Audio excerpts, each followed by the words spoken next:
Breaking news irrigation శాఖ AE Nikesh Kumar ను Nampally ACB కోర్టులో హాజరుపరిచారు. ఏసీబీ అధికారులు నికేష్ ను 2 రోజుల పాటు కస్టడీలోకి తీసుకుంటున్నారు. బినామీ ఆస్తులపై ఆరా తీస్తోంది ఏసీబీ. అయితే ఏసీబీ కోర్టు 4 రోజుల పాటు కస్టడీకి అనుమతించగా ఒక రోజు ముందే ఏసీబీ కోర్టులో నికేష్ ను హాజరుపరిచారు. దీంతో మరికొద్దిసేపట్లో ఏసీబీ కోర్టు నుంచి చెంచల్గూడ జైలుకి నికేష్ కుమార్ ని తరలించనున్నారు ఏసీబీ అధికారులు. లేదండి సార్ ఇంకా కొత్తగా ఏమైనా గుర్తించారా?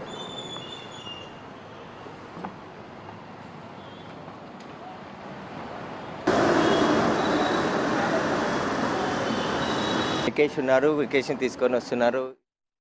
నికేష్ గారు